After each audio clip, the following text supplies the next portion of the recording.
อย่าไปดูอย่างอื่นมากกว่าดูใจตนเองถ้าไม่รู้จักดูใจตนเองก็จะลืมตัวหลงตัวเอง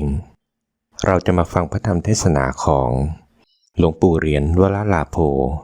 วัดอรัญญบรรพตจังหวัดหนองคายด้วยกันครับโดยจะเสนอพระธรรมเทศนาเรื่องโทษของกาม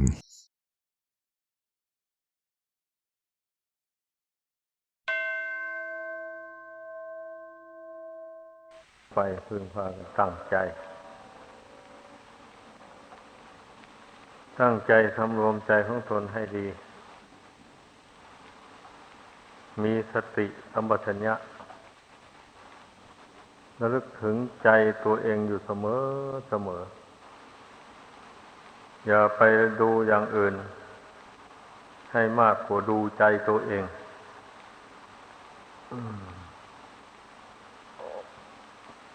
เราพยายามจะถอนตนให้พ้นจากทุกข์ภายในสงสารการปฏิบัติธรรมนี่ความมุ่งหมายมีอย่างนั้นฉะนั้นถ้าไม่ดูใจตัวเองอยู่เสมอแล้วมันก็ลืมตัวมันหลงตัวเองเมื่อมันหลงตัวเองแล้วมันก็สงบไม่ได้มันเป็นอย่างนั้นนี่จะถูกความอยากครอบงำเข้าแล้วก็คิดปรุงแต่งไปทั่วอยากได้อะไรต่ออะไรสารพัดปรุงแต่งขึ้นมาถ้าหากว่าบุคคลมามีสติเพ่งดูความรู้สึกอันนี้อยู่เสมอแล้วก็รู้เท่าความคิดความนึกของตัวเองเมื่อมีสติประคองความรู้สึกอันนี้อยู่ถึงแม้มันจะเผลอคิดอะไรขึ้นมาก็รู้เท่าทันรู้เท่าว่าความคิดก็สักแต่ว่าความคิดมันไม่ใช่มีตัวมีตนมีเรามีเขาอะไรมันคิดขึ้นมาแล้วก็ดับไปคิดขึ้นมาแล้วก็ดับไปอยู่อย่างนั้นฉะนั้นอย่าไปถือมั่นเอาทำความรู้เท่าตามเป็นจริงคือว่ารู้เท่าว่าความคิดนี่ไม่มีแก่นสารอะไรเกิดขึ้นแล้วดับไปไม่ใช่เป็นเรื่องที่เราจะไปหวั่นไหวไปตามความคิดคำว่ารู้เท่านะหมายความว่าอย่างนั้นคือมันเป็นธรรมดามันอย่างนั้นบรรดาเมื่อมีดวงจิตนี่มาอาศัยอยู่ในรูปร่างกายอันนี้แล้วมันก็ต้องประกอบไปด้วยขันธ์ทั้งห้ารูปเวทนาสัญญาสังขารวิญญาณสังขารนั่นแหละคือสภาพปรุงแต่งจิตให้คิดดีบ้างคิดชั่วบ้างคิดไม่ดีไม่ชั่วบ้างแต่ที่ผู้ปฏิบัติธรรมแล้วก็พยายามสกัดกั้นความคิดที่เป็นบาปอกุศลไม่ให้เกิดขึ้นนี่สำคัญถ้าความคิดอันใดมาพิจารณาดูแล้วว่ามันไม่เป็นบาปกรรมอะไรอย่างนี้แล้วก็เพียงแต่รู้เท่ามันคิดขึ้นแล้วก็ดับไปอย่าไปถือมั่นมันแล้วก็ห้ามความคิดที่เป็นอกุศลพอมันคิดเริ่มมันจะโกรธใครสักคนหนึ่งอย่างนี้นะนั่นเป็นความคิดที่เป็นอกุศลเราก็รีบห้ามทันทีเลยอย่างนี้แหละนั่นจึงว่าเราดูใจอยู่เสมออย่างนี้ใจนี่มันคิดดีคิดชั่วยังไงขึ้นมามันก็รู้เนี่ยพอมันคิดชั่วขึ้นมามันก็ห้ามทันทีท รรมดาผู้ที่ดูจิตใจตัวเองอยู่เสมอนะถ้าผู้ใดปล่อยใจของตนให้เพลินให้เมาไปในอารมณ์ต่างๆไม่สะกดจิตนี่ให้สงบระงับลงไปอย่างนี้นะมันก็อาจคิดไปทางอกุศลก็ได้เพราะจิตที่ไม่มีสติคุ้มครองแล้วมันจะคิดดีไปฝ่ายเดียวไม่ได้เดี๋ยวมันก็เฉไปทางชั่วอยู่นั่นแหละเป็นอย่างนั้น เพราะฉะนั้นน่ะผู้หวังที่จะละบาปบำเพ็ญบุญให้เจริญงอกงามขึ้นในตนน่ะจึงคอยระวังสกัดกั้นบาปอกุศลไม่ให้มันเกิดขึ้นในใจของตนเช่นความโลภอย่างนี้อย่าให้มันเกิดอย่าให้มันอยากได้ของผู้อื่นมาเป็นของตนตนมีเท่าไรก็ยินดีบริโภคใช้สอยอยู่เท่านั้นแหละเช่นความโกรธอย่างนี้ก็ระมัดระวังอย่าให้มันโกรธใครต่อใครอย่าให้มันแสดงความไม่พอใจกับใครต่อใครที่แสดงอาการกิริยาไม่ดีต่ออย่างนี้นะอันนั้นก็ความไม่ดีของเขาก็ยกให้เป็นของเขาไปซะไอเราจะไปแสดงออกซึ่งความชั่วอย่างนั้นแล้วเราก็ดีเท่านั้นเองไอเขาแสดงออกซึ่งความชั่วของเขาเขาก็ชั่วเองเมื่อเราไม่แสดงออกเราก็ไม่ได้ชั่วตามเขาก็ต้องให้คิดต้องให้รู้อย่างนี้คนเราส่วนมากมันไม่ค่อยได้คิดอย่างว่านี้นะพอเขาทำไม่ดีต่อตนตนก็คิดตอบเขาทันทีอย่างนี้นะอันสัญชาติของกิเลสมันเป็นอย่างนั้นมันก็เป็นกรรมเป็นเวรผูกพันกันไปอย่างนั้นเนี่ยฉะนั้นบุคคลผู้เบื่อกรรมเบื่อเวรแล้วจึงต้องระวังจิตให้อภัยแก่ผู้แสดงอาการกิริยาไม่ดีต่อตนเรื่อยไปจะเป็นกี่ครั้งก็ตามเราก็ให้อภัยมันทุกครั้งไป ระวังใจตรงนี้อย่าให้มันฉุนเฉียวขึ้นมานี่การปฏิบัตินะต้องเป็นอย่างนี้ต้องลงมือรักษาจิตตรงนี้เรื่อยไปอย่างนั้นมีสติคอยระวังจิตอย่าให้มันเห็นผิดเป็นชอบไปต่างๆนานาถ้าหากว่าเราไม่ได้ระวังไม่ได้พิจารณาให้ละเอียดถี่ถ้วนมันก็หลงเห็นผิดไปได้เหมือนกันนะทางที่ให้เกิดความหลงเห็นผิดมันมีอยู่เยอะแยะก็กิเลสนี่แหละมันปั่นจิตใจเช่นราคะเมื่อมันปั่นจิตใจขึ้นมารุนแรงระงับมันไม่ได้ก็เลยเห็นว่าการบวชนี่ทุกข์เหลือเกินไม่มีความสุขเลยใจเดือดร้อนอยู่ด้วยกิเลสราคะตัณหาไม่ทราบว่าจะอยู่ไปทำไมอยู่ไปได้ก็เดือดร้อนเป็นทุกข์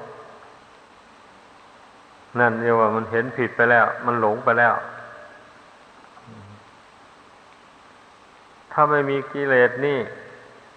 พระพุทธเจ้าก็ไม่มีพระพุทธเจ้าทรงออกบวชก็ทรง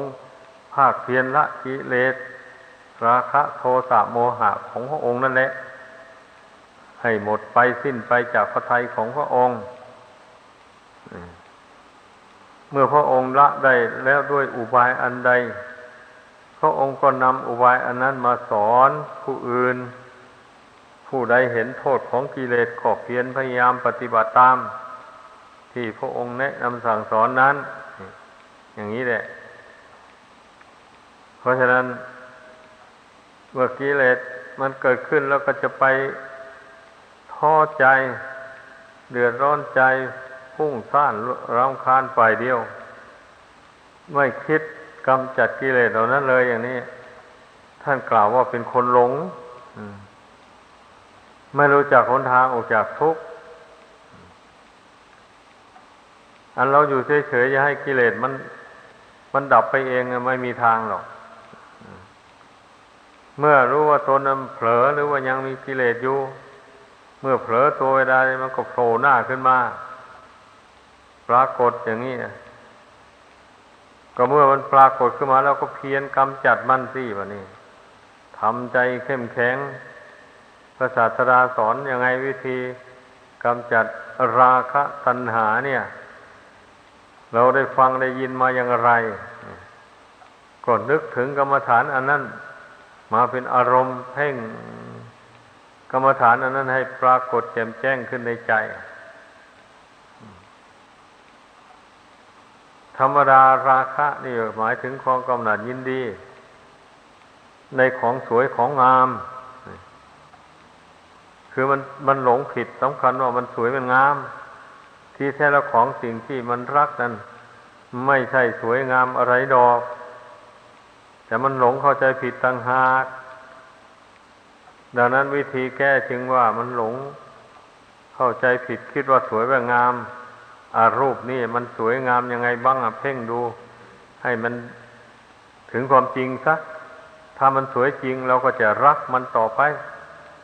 ถ้ามันไม่สวยจริงก็ต้องรักกันต้องคลายกันเมื่อเพ่งเข้าไปแล้วมันก็เห็นตั้งแต่อสุภะอสุภังของโสกโปรกทั้งนั้นเลยกายอันนี้ไม่มีอะไรสวยงามสักอย่างเดียวที่มันพอดูได้อยู่ก็มีแต่หนังนี่แหละหุ้มอยู่เฉยๆถ้าไม่หนังไม่หุ้มอยู่เนี่ยมันดูก็ไม่ได้หรอกอันนี้แต่คนเรามันไม่ได้พิจารณาเลยหนังเข้าไปสิมันติดอยู่แต่แค่ผิวนอกเนี่ยเหตุฉะนั้นมันจึงหลงรักหลงใคร่หลงยินดีกันอย่างรุนแรงจนว่าถอนตัวไม่ออกเลยถ้าเป็นคฤหัสถ์ก็ความรักก็ไม่ได้หยุดอยู่ที่รูปเดียววันนี้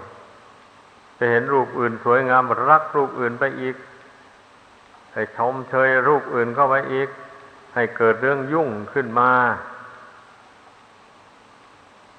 วุ่นวายกันถ้าเอาระงับไม่ได้ก็อย่าร้างกันไปในระหว่างผัวและเมียก็เพราะราคะตัวเดียวนี่นะมันเป็นมูลเหตุนะมันไม่ระงับมันไม่บรรเทาให้มันเบาบางลงเหตุดังนั้นมันจึงเกิดเรื่องยุ่งขึ้นมา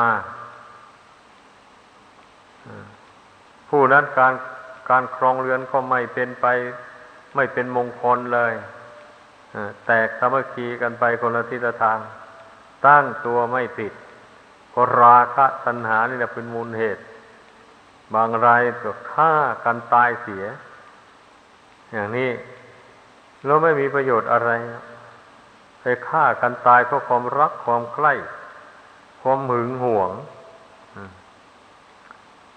นี่ผู้ปฏิบัติธรรมนะต้องพิจารณาดูโทษแห่งความรักความใคร่อันนี้นะมันมีมากมายก่ายกองเอาจริงๆมันอาศัยความใคร่นี้ทั้งนั้นแหละอันบุคคลแสดงอาการสนุกสนานเพลิดเพลินไม่ใช่ความใคร่แต่เรื่องผัวเรื่องเมียอย่างเดียวหรอกเรื่องสนุกสนานในโลกมรสพคบเงินต่างๆวันนี้เห็นดาราแต่งตัวสวยๆงามๆออกมาฟ้อนรำขับร้องให้ดูก็ร้องคำหนัดยินดีไปมีการเต้นรำเสียเงินเสียทองไปขึ้นเต้นรำกับฝ่ายโครงกันข้ามแล้วอย่างนี้นะมันคนเราน่ะจะให้มันเจริญรุ่งเรืองด้วยลาภยศไปได้อย่างไรแล้วพอหาเงินทองได้นิดหน่อยก็เอาไปบูชาราคะตัณหาอันนั้นเสีย แล้วมันจะได้เงินที่ไหนไปฝากธนาคารไว้อันนั้นถ้าเป็นนักบวชก็เป็นนักบวชเจ้าชู้เที่ยวไปทำแต่ตาหวานใส่แต่เพศกงกันข้ามอย่างนั้นแหละอันนี้มันควรคิดควรพากันพิจารณาให้ดีไอ้เรื่องความรักความใคร่นี่ทุกคนได้ผ่านมาพอแรงหลายชาติหลายภพที่ล่วงแล้วมาได้เป็นทาสแห่งความรักความใคร่นี่มานับชาติไม่ถ้วนแล้วมันบังคับให้ทำนาทำสวนหลังสู่ฟ้าหน้าสู่ดินบังคับให้ขุดดินฟันไม้แบกหามกลางค่ำกลางคืนก็ไม่ค่อยได้หลับได้นอนอันนี้มันล้วนตั้งแต่มันเกิดจากราคะตัณหาทั้งนั้นบุคคลที่จะได้กลากกรรมลำบากไม่ได้หยุดได้หย่อนนี่นะลองทบทวนดูให้ดีลองดูสิมันเป็นอย่างนั้นเนี่ยแต่คนผู้มีระดับจิตเหมือนกันแล้วก็ไม่ถือว่าเป็นเรื่องลำบากไม่ถือว่าเป็นเรื่องยากเรื่องเย็นอะไรเพราะมันอยู่ในระดับเดียวกันต่างคนต่างก็เป็นทุกข์เหมือนกันก็เลยไม่มีใครว่าอะไรกันที่นักปราชญ์ทั้งหลายท่านผู้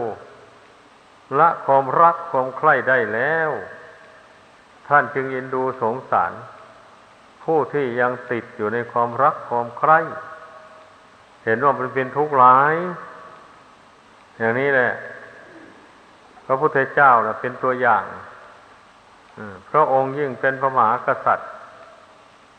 ผู้ยิ่งใหญ่ผู้มีเกียรติยศชื่อเสียงระบือไปทั่วประเทศทั่วโลกพระองค์จะแสวงหาความสุขอย่างไรในกามคุณนั้นได้ทั้งนั้นเลยไม่ต้องกำฝนทนแดดอะไรก็ได้สนุกสนานเต็มที่แต่ถึงกระนั้นพระองค์ก็ยังเห็นว่ามันเป็นทุกข์มันไม่พ้นจากความเกิดแก่เจ็บตายการจะมาทำความยินดีพอใจอยู่ในการครองเรือนอย่างนี้ด้วยอินทรีย์บารมีของพระองค์มันแก่กล้าเต็มที่แล้วดังนั้นจึงไม่ยินดีในราชสมบัติอันนั้นเลยถึงเทวดาจะบอกว่ายังอีก7 วันนะจักรพรรดิราชจะเกิดมีแก่ท่านขุมทอง7 หลุมจะเกิดขึ้นแก่ท่านอย่างนี้พระองค์ก็ไม่รับประทานไม่ฟังคำเทวดาขอให้ท่านรอสัก7 วันน่ะท่านจะได้เป็นเจ้าจักรพรรดิราชแล้วพระองค์ก็ตรัสตอบเทวดาว่าอาตมาไม่เอาแล้วจักรพรรดิราชก็ไม่เอามีแต่จะออกบวชลูกเดียวแสวงหาทางตรัสรู้สัมมาสัมโพธิญาณจุดมุ่งหมายของเรานะมีอย่างนั้นเทวดาก็พ่ายแพ้ต่อพระบารมีของพระองค์คือเทวดาที่เป็นมารก็มีท่านกล่าวไว้ว่าชั้นปรนิมิตตวสวดีชั้นที่5นั่นแหละคือชั้นมารเป็นเทวุตเทวดาแต่เป็นมารแต่หัวใจเป็นมารแปลกแท้ๆอย่างว่าเป็นเทวดานึกว่าจะเป็นผู้มีคุณธรรมอันสูงเพราะฉะนั้นจึงพอพิจารณาเห็นได้ว่าไอ้คนบางคนในโลกนี้นะชอบอิจฉาผู้อื่นบ้างแต่แล้วก็ชอบทำบุญนี่อย่างนี้แหละถ้าตนทำบุญทำอะไรไปนี่ใครมาล่ำหน้าไม่ได้เลยไม่พอใจแล้วหาทางกีดกันเพื่อนเห็นเพื่อนทำบุญทำกุศลเห็นเพื่อนร่ำรวยก็หาทางกีดกันแต่ก็ไม่ถึงกับได้ฆ่าได้แกล้งกันแต่ก็กีดกันกันไปไม่ให้การให้ได้รับความสะดวกสบาย นี่บางคนเป็นอย่างนั้นก็มีแต่ใจบุญทำทานไม่มีอันเพราะฉะนั้นตายแล้วจึงไม่เคยเป็นเทวดานั่นแหละเป็นเทวดาแต่มันเป็นเทวดาที่มีใจชอบอิจฉาริษยาเห็นคนอื่นเขาได้ดีกว่าตนน่ะทนอยู่ไม่ได้เหมือนอย่างได้ทราบว่าพระโพธิสัตว์พระสิทธัตถะราชกุมารเสด็จออกบวชหวังจะแสวงหาทางหลุดพ้นจากเงื้อมมือของมารก็ชวนกันลงมาพวกเรามาไปผูกพระสิทธัตถะราชกุมารไว้อย่าให้หนีไปได้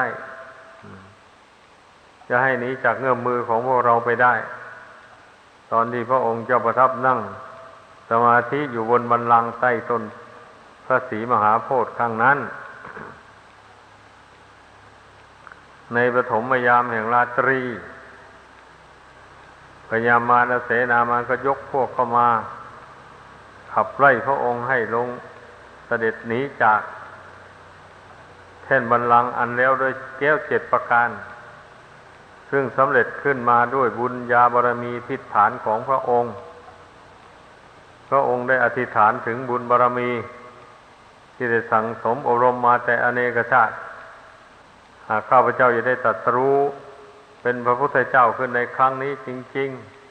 ๆขอให้ยาคา8กำมือนี้จงเกิดเป็นแท่นบัลลังก์สูง8 ศอกแล้วด้วยแก้ว7ประการ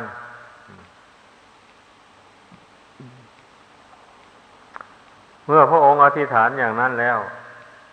ก็วางหญ้าคา8กำมือลงทางทิศตะวันออกทันใดนั้นก็เกิดเป็นแท่นบัลลังก์ขึ้นสูง8 ศอกจริงเพราะว่าพระพุทธเจ้าพระองค์สูง12 ศอกฉะนั้นไม่มีปัญหาที่จะขึ้นไปนั่งบนบัลลังก์สูง8 ศอกนั่นนะมันเป็นงั้นแล้วพระองค์เจ้าก็เสด็จขึ้นนั่งแท่นบนบัลลังก์นั้นก็จึงมั่นในพระทัยว่าพระองค์จะได้ตรัสรู้สัมมาสัมโพธิญาณจริงๆเพราะอธิษฐานอย่างไรเป็นอย่างนั้นก็ทำให้พระองค์มั่นในพระทัยอย่างยิ่งพระองค์ก็ต่อสู้กับมารเสนามารเหล่านั้นจนว่ามารเหล่านั้นพ่ายแพ้ต่อพระบารมีของพระองค์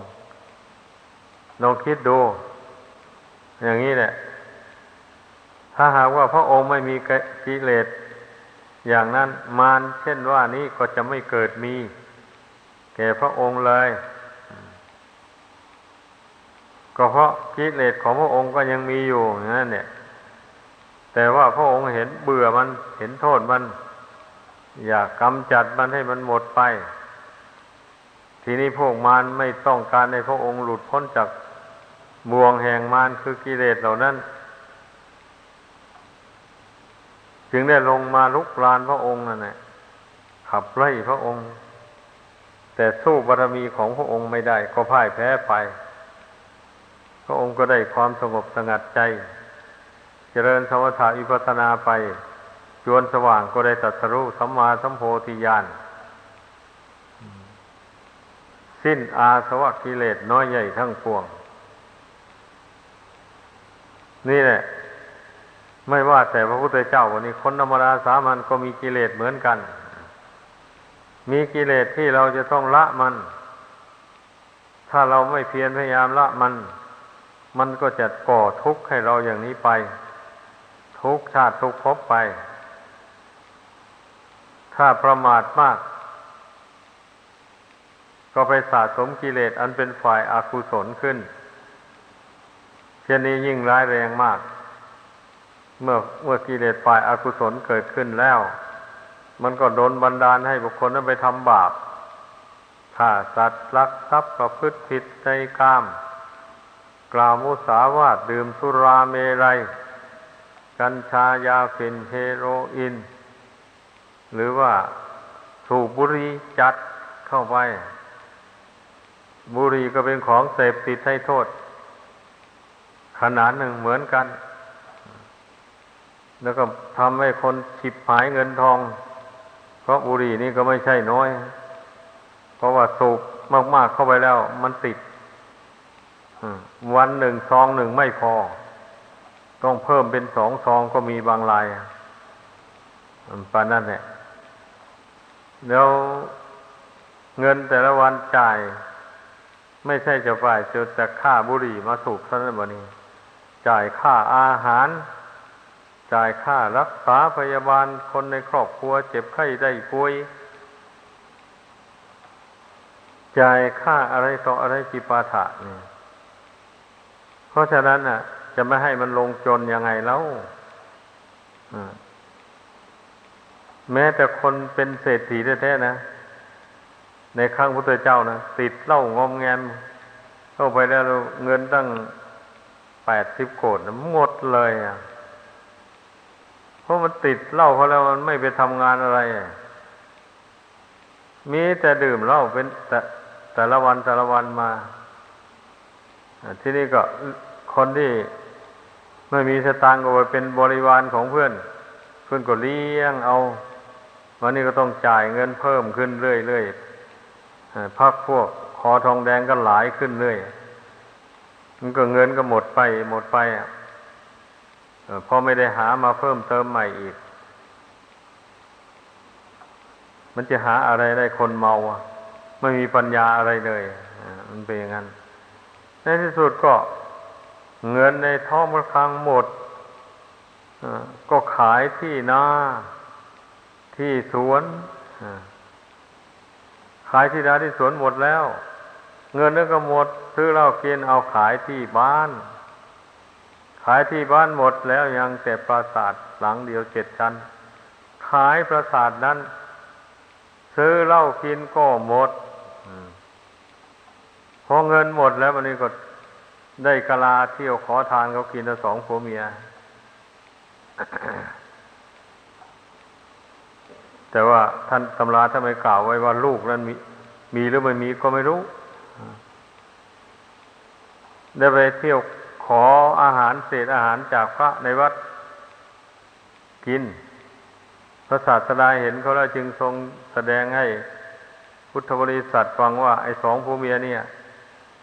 ถ้าเขาไม่ประมาทนะเขาไม่ส่องเสพของเสพติดให้โทษเหล่านั้นเขาตั้งอกตั้งใจทำมาค้าขายเข้าไปเขาจะได้เป็นเศรษฐีชั้นที่ 1เลยในเมืองนี้แล้วถ้าเขาได้ฟังธรรมคำสอนของพระพุทธเจ้าเขาก็จะสำเร็จโสดาบัน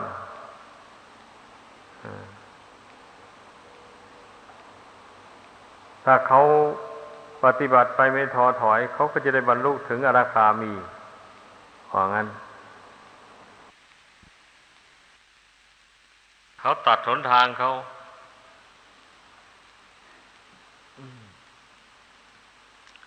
เสียทั้งทรัพย์ภายนอกทรัพย์ภายในก็ไม่ได้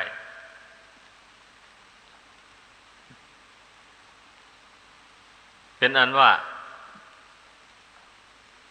ตัดความสุขทั้งในโลกนี้ทั้งในโลกหน้าเสียหมดลองคิดดูการส่องเสพของเสพติดในโทษนี่นะเป็นเศรษฐีมีเงินถึง80 โกฏก็ยังหมดเป็นนะจะว่าอะไรแต่คนมีเงินสมัยปัจจุบันเนี่ยเพียงพันเพียงหมื่นหรือเพียงแสนเท่านี้หนึ่งเนี่ยนะใช้จ่ายมันกี่วันถ้า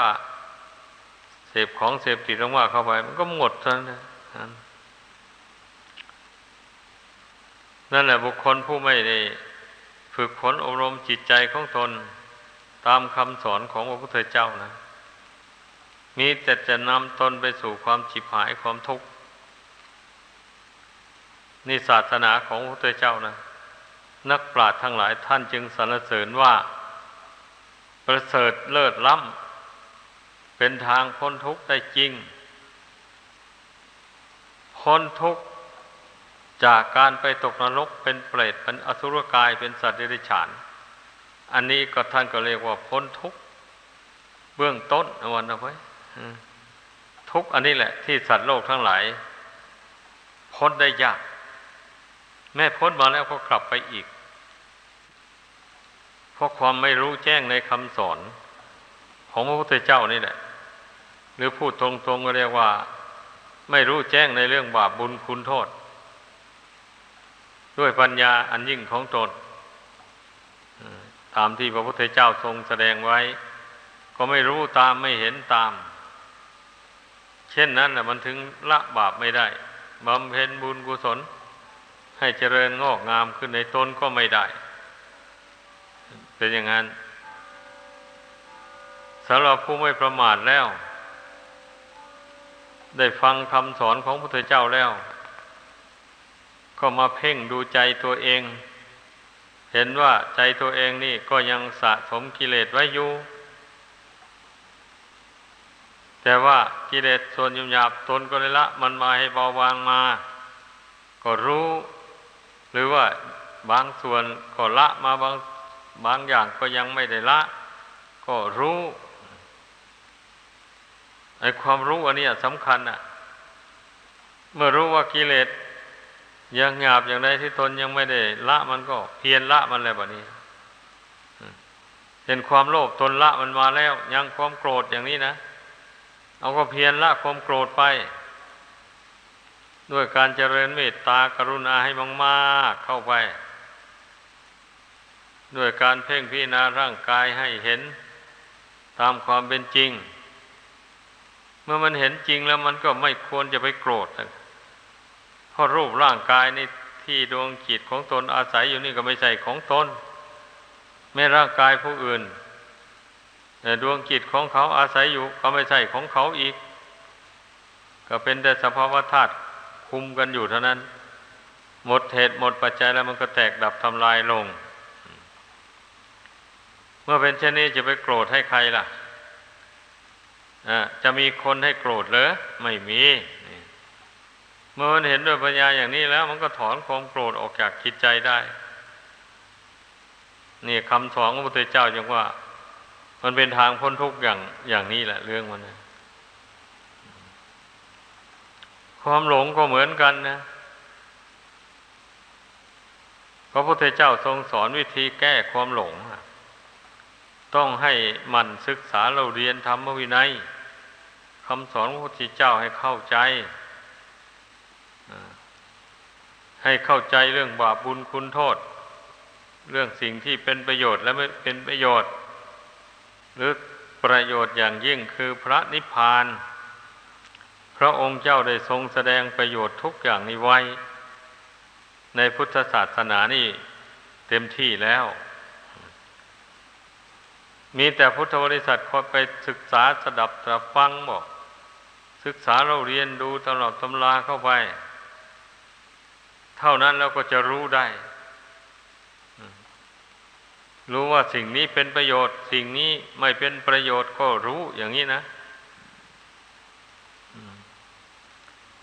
ถ้าหากว่าไม่ได้ฟังคำสอนของพระพุทธเจ้าอย่างนี้นะ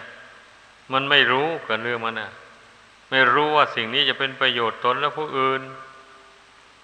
มันไม่รู้ว่าสิ่งนี้เป็นโทษนำทุกข์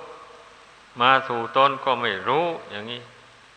มันก็ทำไปด้วยความหลงความเมาไปอย่างนั้นแหละเป็นอย่างที่คนดื่มสุรายาเมาหมู่นี้นะมันไม่รู้เลยว่ามันจะนำทุกข์นำโทษมาให้แก่ตนในภายหลังไม่สนใจเลยสนใจแต่ได้ดื่มได้สนุกสนานพอแล้วฉะนั้นความรู้เนี่ยจึงชื่อว่าสำคัญมากนะให้ใส่ใจกันให้มากๆอย่านิ่งนอนใจสิ่งใดที่เรายังไม่รู้ก็คิดก็ค้นหาให้มันรู้มันเข้าใจอย่างธรรมะที่ท่านแสดงให้ฟังหมู่นี้นะเรายังไม่รู้นะเรื่องหมู่นี้ก็จำไว้ดีๆเอาไปคิดไปค้นไปพิจารณาให้มันรู้มันเห็นขึ้นมาในใจอย่างนี้นะเมื่อมันรู้มันเห็นอย่างนี้แล้วมันก็ สบายใจมันก็รู้แนวทางปฏิบัติเราจะต้องเดินตามแนวนี้อย่างนี้จะต้องทำใจอย่างนี้เมื่อมันรู้ถูกทางแล้วมันก็ทำใจถูกต้องได้เมื่อทำใจไว้ถูกต้องมันก็ได้รับความสงบสุขตามความประสงค์มันเป็นอย่างนั้นเพราะฉะนั้นทุกคนอย่าไปนิ่งนอนใจว่าตนนั้นพอวันนี้เอาแล้วอยู่แล้วอย่าไปคิดอย่างนั้นเมื่อตนยังมีกิเลสอยู่ยังละกิเลสไม่หมดเนี่ยมันต้องศึกษาอยู่เรื่อยไปท่านเรียกว่าเสขะบุคคลแปลว่าบุคคลที่ยังต้องศึกษาอยู่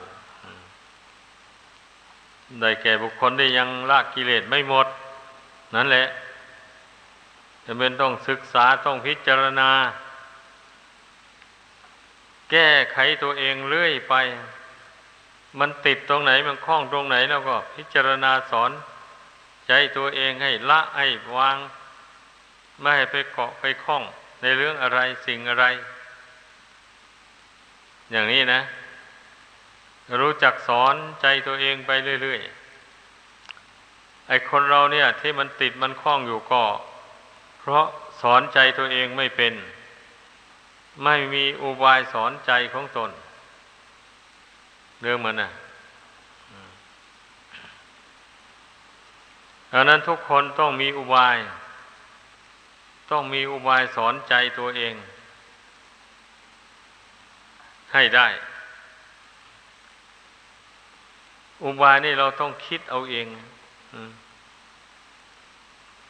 สุดแล้วแต่คนผู้ใดมีปัญญามากก็มีอุบายมากผู้ใดมีปัญญาน้อยก็มีอุบายน้อยมันเป็นอย่างนั้นเราจะไปบอกกันทุกอย่างไม่ได้เรื่องอุบายอันนั้นต้องต่างคนต้องคิดต้องวิจารณ์เอาเองข้ออุปมาต่างๆนี่ในพุทธศาสนานี่พระพุทธเจ้าแสดงไว้มากมายก่ายกองนะเพราะเผื่อคนผู้หนาทึบไปด้วยกิเลสตัณหานั่นเนี่ยไอคนที่ผู้มีกิเลสน้อยเบาบางแล้วนั่นไม่จำเป็นที่พระองค์จะต้องอุปมาอะไรให้ฟังมันก็รู้ได้มันก็พิจารณาได้เห็นตามได้มันต่างกันนะคนที่อินทรีย์ยังอ่อนกิเลสยังหนาอยู่นี่พระองค์เทศให้ฟังแต่เพียงหัวข้อธรรมเท่านี้ไม่เข้าใจความหมายเลยจะเป็นต้องอธิบายให้พิสดารกว้างขวางออกไปยกอุปมาให้ฟัง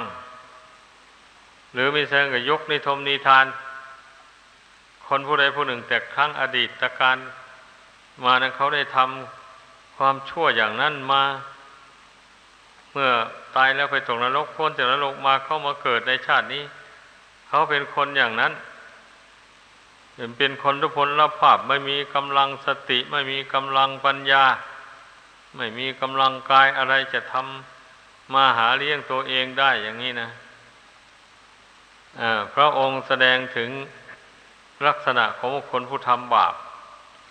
แล้วจะต้องได้รับผลอย่างนั้นให้ที่ประชุมทั้งหลายได้ฟังเพื่อให้มีความกลัวต่อบาปกรรมความชั่วเหล่านั้นมันจะตามสนองให้เป็นทุกข์เนี่ยพระองค์เจ้าก็จึงได้ยกอดีตนิทานมาวันนี้คนทำดีพระองค์ก็ยกเรื่องราวของคนดีบางคนมาเป็นอุทาหรณ์คนผู้นี้ตั้งแต่ชาติก่อนเขาได้ทำบุญทำทานอย่างนั้นได้ประพฤติสุจริตอย่างนั้นอย่างนี้เมื่อตายแล้วเขาไปเกิดสวรรค์จากสวรรค์ก็มาเกิดในโลกนี้ในศาสนาของพระองค์แล้วเขาได้ฟังธรรมก็ได้ออกบวชก็มีบางคนบวชได้บรรลุมรรคผลธรรมวิเศษผู้ไม่ได้ออกบวชก็ครองเรือนไปปฏิบัติไปก็สามารถบรรลุมรรคผลในชั้นต้นได้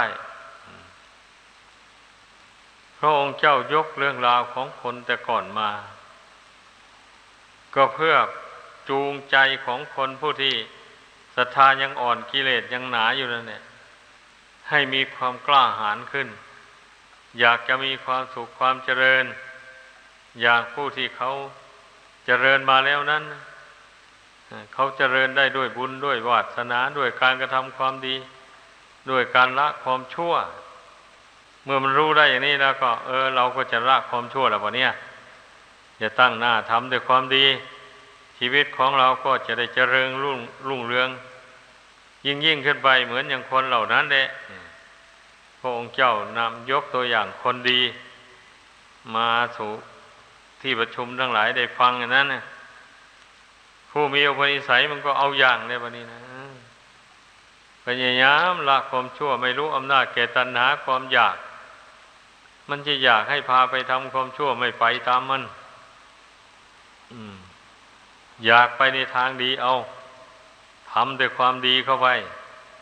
อย่างนี้นะก็ชีวิตของผู้นั้นมันก็ค่อยเจริญขึ้นนั่นแหละเพราะว่าคนเราจะมีความสุขความเจริญได้ก็เพราะการกระทำของเราแต่ละคนเท่านั้นไม่ใช่ว่าเราจะไปอาศัยสิ่งศักดิ์สิทธิ์อื่นใดมาดลบันดาลให้เจริญรุ่งเรืองด้วยลาภยศสรรเสริญต่างๆนี้ไม่มีเนี่ยพระศาสดาไม่ได้สอนไว้คนจนกลายเป็นเศรษฐีขึ้นมาหมดนี้ก็เพราะเขาทำงานถูกกับกาลเทศะอย่างนี้แหละแล้วประกอบกับบุญกุศลวันหลังมาหนุนส่งด้วยในปัจจุบันนี้ทำงานก็เหมาะเจาะด้วยดีเรียกว่าถึงจังหวะเช่นอย่างว่าพวกพ่อค้าอย่างนี้นะทำการค้าขายพอดีกำลังสินค้ามีราคาสูงมันก็รีบขายตักตวงเอากำไรซะอย่างงามๆก็ได้เงินเป็นก้อนเป็นหน่วยขึ้นมาอย่างนี้แหละคนมีบุญกับคนมีปัญญาเนี่ยมันมาด้วยกันถ้ามีบุญก็มีปัญญาอย่างว่าถ้าไม่มีบุญก็ไม่มีปัญญาแหละคนเราเป็นอย่างนั้น เมื่อไม่มีปัญญาก็เอาตัวรอดจากทุกข์ไม่ได้ ผู้เป็นนักบวชจะประพฤติพรหมจรรย์ให้มั่นคงสืบไปได้ก็เพราะมีปัญญารู้จักสอนใจของตนให้เห็นทุกข์เห็นภัยในการครองเรือนให้เห็นทุกข์เห็นโทษแห่งการกระทำบาปกรรมตายแล้วจะไปตกนรกอบายภูมิทนทุกข์ทรมานนี่เมื่อมีปัญญาอย่างนี้สอนใจตัวเองอยู่มันก็ไม่ปรารถนาจะศึกษาลาเพศไปครองเรือนเพราะว่ากลัวตนจะไปทำบาปกรรมตายแล้วจะไปตกนรกทนทุกข์อยู่ตนนานแสนนานนี่ผู้มีปัญญาต้องเชื่อพระปัญญาตรัสรู้ของพระพุทธเจ้านะพระองค์ว่านรกมีเราก็ต้องเห็นว่ามีตามพระองค์แหละถึงเราจะมองไม่เห็นด้วยตาหนังหรือตาในก็ตามแต่เราต้องเชื่อพระปัญญาตรัสรู้ของพระพุทธเจ้าพระพุทธเจ้าจัดว่าสวรรค์มีจริงอย่างนี้เราก็ต้องเชื่อถึงเรายังจะไม่เห็นยังไม่ได้ไปบรรลุถึงเราก็ต้องเชื่อไว้ก่อนเราจะไปปฏิเสธคำสอนของพระพุทธเจ้าว่าไม่จริงอย่างนี้มันก็เป็นบาปเพราะว่าพระองค์รู้แจ้งด้วยพระปัญญายิ่งแล้วจึงได้นำมาแสดงไม่ใช่ว่าพระองค์เดาเอาหรือคาดคะเนเอาไม่ใช่อย่างนั้นนี้ดังนั้นถ้าผู้ใดปฏิญาณตนถึงพระองค์เป็นที่พึ่งแล้วไปปฏิเสธคำสอนของพระองค์อย่างนั้นก็เป็นบาปนะต้องให้เข้าใจอย่างนี้แหละคำสอนของพระพุทธเจ้าจึงว่านักปราชญ์ทั้งหลายจึงกล่าวว่าท้าให้พิสูจน์ได้เลยว่าคำสอนของพระองค์นี่พิสูจน์แล้วว่าเหตุผลไม่เพียงพออย่างนี้นะ ลองพิสูจน์ดูว่ามันเหตุผลไม่เพียงพอจริงเหรออย่างนี้แต่ถ้าผู้มีปัญญาได้พิสูจน์แล้วย่อมยอมรับเลยว่าคำสอนพระองค์ทุกบาททุกพระคาถามีเหตุผลเพียงพอทั้งนั้นเลยทั้งฝ่ายที่เป็นอกุศลและทั้งฝ่ายที่เป็นกุศลและทั้งฝ่ายที่เป็นโลกุตระธรรมล้วนแต่มีเหตุผลเพียงพอทั้งนั้นเลยก็เหตุผลอย่างไรล่ะก็เหตุผลอย่างเช่นว่าพระโสดาบันอย่างนี้นะท่านละสังโยชน์3ได้ขาดอย่างนี้แต่ว่ากิเลสบางอย่างก็ยังอยู่ท่านยังละไม่หมดแต่สังโยชน์3ประการนี้ท่านละได้จริงๆเช่นสักกายทิฏฐิความเห็นว่าร่างกายนี้เป็นตัวเป็นตนเป็นเราเป็นเขาท่านปรงท่านวางได้เลยเพราะว่าพิจารณาเห็นด้วยปัญญาแล้วนี่มันจะมีตัวมีตนอยู่ที่ไหนเมื่อหมดวาสนาบารมีลงไปแล้วจิตก็ละออกจากร่างอันนี้ไปหาที่เกิดตามยถากรรมร่างกายนี่เขาก็เอาขึ้นเชิญตะกอนเผาเป็นเท่าเป็นฐานเหลือแต่กระดูกเป็นสักขีพยานอยู่เท่านั้นเองแล้วจะสงสัยอะไรว่าร่างกายนี้จะเป็นตัวเป็นตนนะพระโสดาบันท่านรู้เห็นอย่างนี้ชัดเจนเลยความรู้อันนี้เกิดขึ้นแล้วไม่มีเสื่อมเลยเห็นอยู่นั้นเห็นร่างกายนี้ว่าไม่ใช่ตัวตนอยู่นั้นแต่ว่าหากอาศัยมันทำคุณงามความดีทำภารกิจให้เป็นสำเร็จเป็นประโยชน์ตนและประโยชน์ผู้อื่นไปไม่ใช่ว่าพอเห็นว่าไม่ใช่ตัวตนของเราแล้วเลยจะปล่อยปละละเลยไม่รักษาดูแลอะไรมันปล่อยให้มันแตกทำลายไปเสียอย่างนี้อันนั้นก็เห็นผิดอีกแล้วผู้เห็นถูกแล้วก็เราก็อาศัยร่างกายอันนี้แหละบำเพ็ญบุญกุศลให้ยิ่งขึ้นไปให้อินทรีย์มันแก่กล้าขึ้นเมื่ออินทรีย์มันแก่กล้าเข้าขั้นแล้วก็บรรลุสกิทาคามีไปหรือบางทีก็บรรลุถึงอนาคามีไปอย่างนี้นะ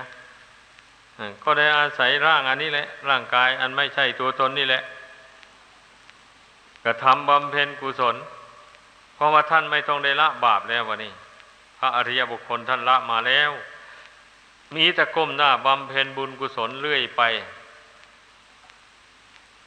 เพราะฉะนั้นบุญกุศลที่ท่านบำเพ็ญมันถึงแก่กล้าได้มากได้เร็วนั่นเองจึงว่าบางท่านบางองค์ก็เวลาจวนจะหมดอายุสังขารก็ได้บรรลุอรหันต์ก็มีแต่ทีแรกได้บรรลุเพียงแค่โสดาบันอย่างนี้นะเมื่อบำเพ็ญไปอินทรีย์บารมีมันแก่กล้าขึ้นมาแล้วอย่างนี้มันก็สามารถได้บรรลุอรหัตผลได้เวลาจวนจะสิ้นชีพทำลายขันธ์เป็นอย่างนี้เพราะฉะนั้นแหละพุทธบริษัทจึงไม่ควรลังเลสงสัยว่าพระโสดาบันท่านละความเห็นว่าขันธ์ห้าเป็นเราเป็นเขาเป็นตัวเป็นตนเสียได้แล้วท่านก็ไม่สงสัยเรื่องบาปบุญคุณโทษประโยชน์และหรือไม่ใช่ประโยชน์และนรกสวรรค์ตลอดถึงพระนิพพานพระโสดาบันนั้นถ้าไม่สงสัยแล้วเพราะท่านมองเห็นทางไปสวรรค์ทางไปพระนิพพานอยู่แล้วนี่อริยมรรคนั่นที่ชี้บอกทางนั่นแหละดังนั้นท่านจึงไม่สงสัยลังเลอะไรแล้วก็ไม่ลูกคำในศีลวัดข้อปฏิบัติต่างๆเมื่อการรักษาศีลเป็นทางกำจัดบาปธรรมออกจากกายวาจาใจอย่างนี้ก็ตั้งใจรักษาศีลให้บริสุทธิ์เลยไปอย่างนี้นะใครจะว่ารักษาศีลไม่มีประโยชน์อะไรอย่างนี้พระโสดาบันหาได้หวั่นไหวไหม การทำบุญทำทานเนี่ยพระโสดาบันยิ่งมีศรัทธาแรงกล้ายิ่งทำบุญให้ทานมากเพราะว่าเมื่ออินทรีย์หรือบุญบารมียังไม่เต็มบริบูรณ์ก็ยังละกิเลสให้ขาดจากสันดานโดยสิ้นเชิงไม่ได้ก็จำเป็นต้องสั่งสมบุญบารมีไปนี่พระโสดาบันท่านมองเห็นอย่างนี้จึงทำบุญให้ทานไปรักษาศีลให้บริสุทธิ์ไปและเจริญภาวนาทำใจให้สงบเจริญวิปัสสนาเพ่งพิจารณาธาตุสี่ขันธ์ห้าให้เห็นเป็นอนิจจังทุกขังอนัตตาไปเลื่อยไปทีนี้อินทรีย์สัตทินทรีย์ปัญญินทรีย์อะไรมันก็แก่กล้าขึ้นโดยลำดับถ้ามันเข้าขั้นบริบูรณ์แล้วในขั้นไหนมันก็บรรลุมรรคผลในขั้นนั้นเพิ่มขึ้นอีกดังกล่าวมาแล้วนั่นแหละนี่ก็เพราะฉะนั้นอย่าไปท้อใจสรุปความแล้วเรียกว่ากิเลสนี่แหละพาให้เราสร้างบุญบารมีพาให้เราเพียรละความชั่วทำความดีพระพุทธเจ้าทรงชี้แจงกิเลสตัณหาต่างๆมันเป็นเหตุให้เกิดทุกข์นานาประการเราฟังแล้วเรามาพิจารณาตามมันก็แยกออกเป็นสองส่วนอย่างที่ว่านั้นกิเลสอันนำให้เกิดกระทำบาปกรรมอันชั่วร้ายตั้งแต่อย่างเบาจนถึงอย่างหนักที่สุดคืออเวจีมหานรกเป็นที่ไปนั่นแหละพระองค์เจ้าทรงสอนว่าบาปธรรมเหล่านี้เป็นสิ่งที่ควรละได้ถ้าละไม่ได้พระองค์ก็ไม่สั่งสอนนี่เรามาเชื่ออย่างนี้สิจึงได้ภาคเพียรพยายามละมันเราละมันเราเบื่อมันแล้วมันจะมาเป็นใหญ่ในหัวใจเราได้ยังไงนี่ที่มันมาเป็นใหญ่ในหัวใจได้เพราะเราสร้างมันขึ้นมาเมื่อสร้างมันขึ้นมาแล้วมันก็มาเป็นใหญ่ในหัวใจเนี่ยเป็นธรรมดาอยู่เองนะมันเป็นอย่างนั้นถ้าเราตัดทอนมันลงไปเรื่อยๆเราไม่สร้างมันขึ้นมามีแต่ตัดทอนให้มันเบาบางลงไปมันก็อ่อนกำลังไปเรื่อยๆมันก็ไม่มารบกวนเราอย่างรุนแรงมันยังส่วนใดที่มันยังเหลืออยู่มันมีกำลังอ่อนมันก็มารบกวนอ่อนๆเท่านั้นเราก็ทำความเพียรภาวนาพิจารณากรรมฐานของเก่าเนี่ยแต่พิจารณาบ่อยๆเขามันรู้แจ้งเห็นจริงมันรู้ยิ่งขึ้นไปโดยลำดับมันเป็นอย่างนั้นถ้าไม่มันพิจารณาแล้วมันไม่รู้ยิ่งถึงจะเป็นกรรมฐานอันที่เคยพิจารณามาก็ตามมันเห็นพอมัวๆเนี่ยมันไม่รู้ยิ่งยังว่าเมื่อเราไม่หมั่นเพ่งพิจารณานะถ้าเราหมั่นเพ่งเข้าไปภายในนี่ไปเห็นร่างกายอันนี้ตามสภาพความจริงของมันอยู่อย่างนี้นะมันก็เบื่อหน่ายอยู่นั่นเองมันก็คลายความยินดีพอใจไปเรื่อยๆเพราะเห็นว่ามันไม่น่ารักน่ายินดีอะไรนี่เต็มไปด้วยสิ่งโสโครกภายในมีแต่หนังหุ้มอยู่เท่านั้นพอดูกันได้ถ้าลอกหนังออกแล้วดูกันไม่ได้เลยนี่มันเพ่งพิจารณาอยู่นี่มันก็ค่อยละสักกายทิฏฐิความเห็นว่าเป็นตัวเป็นตนนี้ไปเรื่อยๆแหละจนกว่ามันจะหมดดังแสดงมาสมควรแก่เวลาขอจบลงเพียงเท่านี้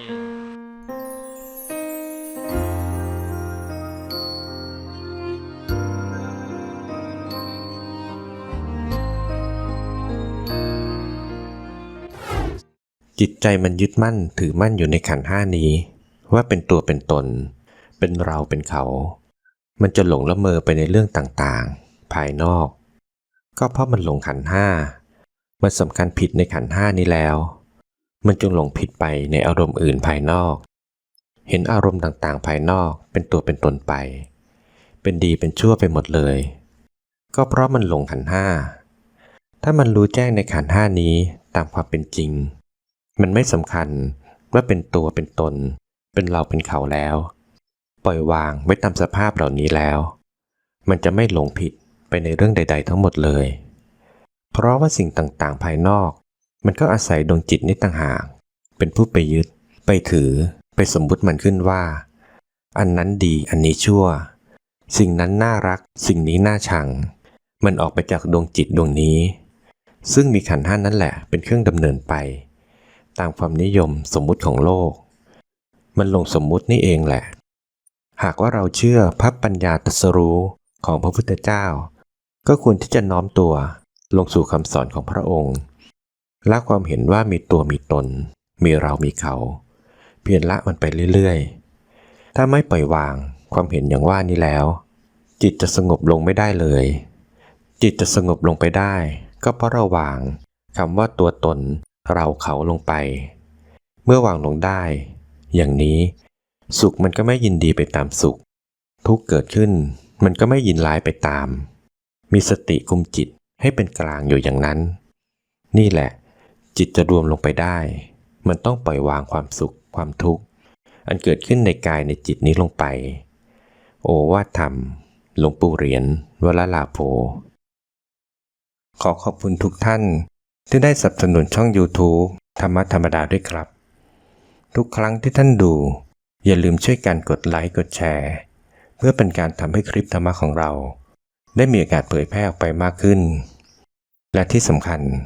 อย่าลืมกดติดตามช่องธรรมะธรรมดาด้วยครับขออนุโมทนาบุญกับทุกท่าน